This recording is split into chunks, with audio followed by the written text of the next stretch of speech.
It's a lovely November day, and as promised,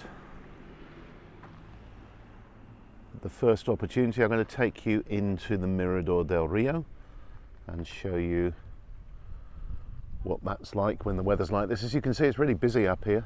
Car park's full. There are 3 coaches up in the main car park there. Another one has just left. So let's head up that way. So we're on the road looking down towards Famara now, and if I pan across slowly, we've got La Graciosa and Caleta de Sebo is the small village you can see peeking up there. In the background you've got the islands of Alegranza and Montaña Clara. And we're looking up at the Mirador itself now. Where the Mirador is, by the way, it's called Mirador del Rio. Mirador is a lookout point or viewpoint, and Rio is river.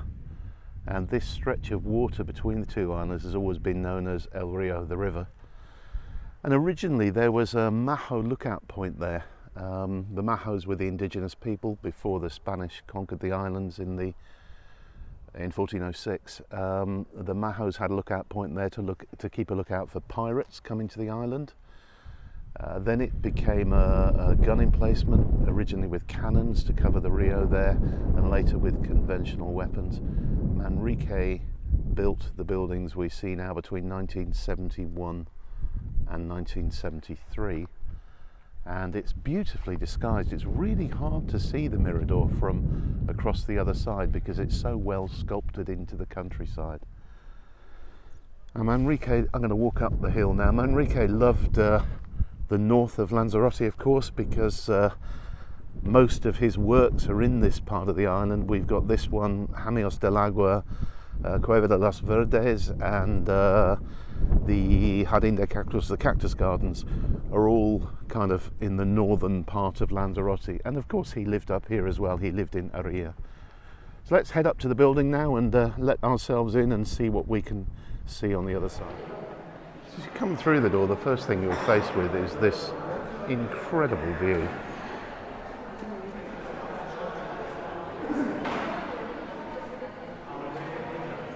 I'll give you more of it a little bit later because I don't want to focus too much on the poor people enjoying their meals here.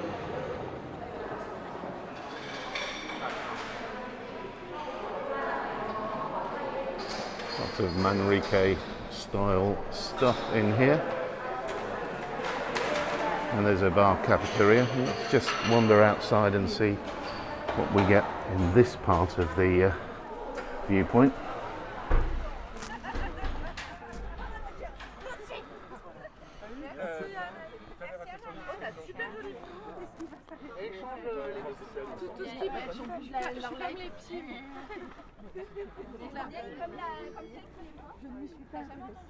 And there you have it. So to the right we've got the towns of Pedro Barba, in the middle Caleta de Sebo, at the far end where you see those boats moored, it's Playa Francesa, and we're looking down the Risco to the lovely little beach there that you swim from when you're doing the Travesía del Rio, and the remains of an old salt pan there. There's just a lone catamaran slowly motoring along in the middle of the river.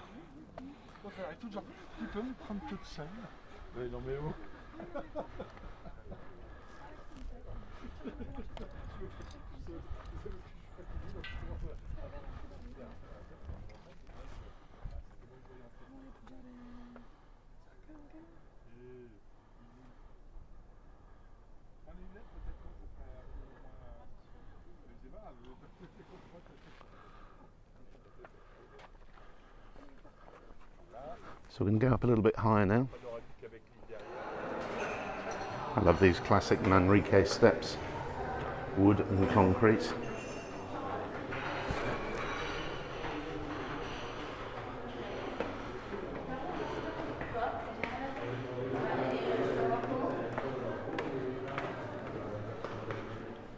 And we go past the shop and round the corner.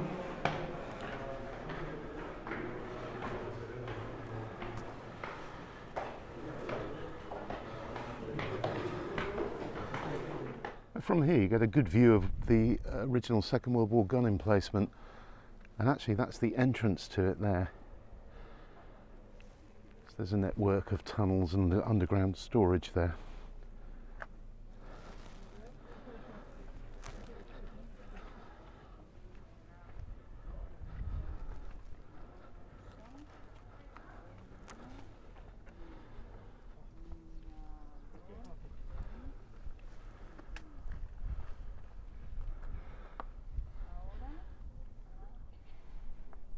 So that's the lower platform we were on before, and again we can look back to the road we started off on.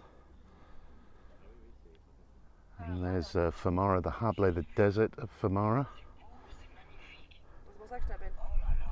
Oh la la!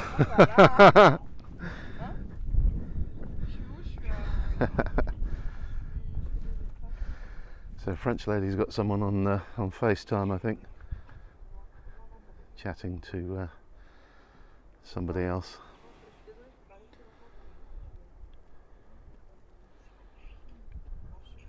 He's right though, c'est magnifique. And looking back from the top here, we can see the original car park that Manrique designed, and over there the overflow car park. He tended to terrace and landscape everything using local rock, as you can see.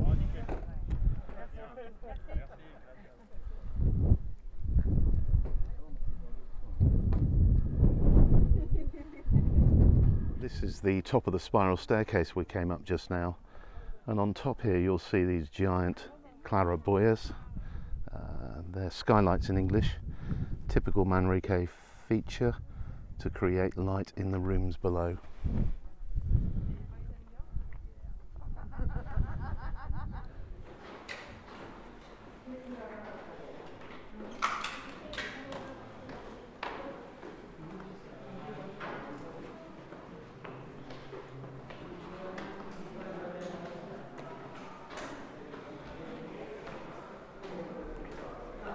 Lots of interesting Manrique stuff in the shop there. And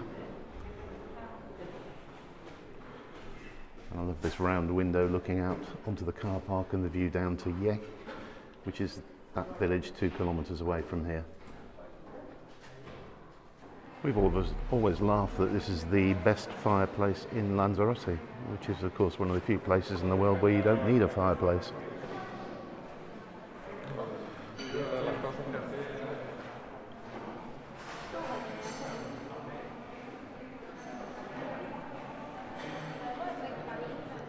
So they're almost like two eyes, the two glass windows. It's like you're in somebody's head and looking out. There's the right eye, there's the gap of the nose, and there's the left eye. These are interesting. These are water filters as used in the past in Lanzarote. So what you would do is put plants and a special kind of moss on the top bit where you poured water through, and the water that would then drip through that into the receptacles below would be beautifully pure and clean. They're really sought after now because so many were taken out as houses were restored. In fact, there was one in our house when we originally bought it, but unfortunately the previous owners took it with them. It's a very clever system for purifying water.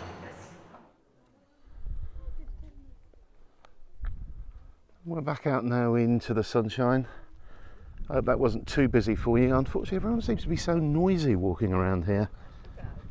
I ended up having to speak quite loudly so that you could hear me on the microphone. And this is Manrique's iconic Mirador del Rio sign. This is actually part of the Ironman bike course. And I can tell you that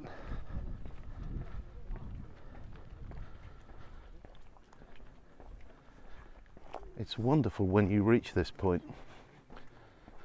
because to get here you've been climbing constantly since Famara, all the way through to Gizeh, or all the way through to Gizeh, and then you climb more and more and more until you get to Mirador del Rio. There's a short drop down into the valley of Aria, and then coming out the other side through Maguez, you're climbing all the way up until this point, and reaching this sign is such a fantastic feeling, because you know you've cracked the bike course when you get to this point. A, because you're turning against or away from the wind that you've been riding into all the way up here, and B, because there's the most wonderful descent here, which takes you all the way down to sea level at Arietta, so you can really have a fantastic rest from this point on. So there we go. I hope you've enjoyed that view of the Mirador del Rio. As I say, extremely busy today, but I think we managed to get everything covered. Have a great weekend, and bye for now.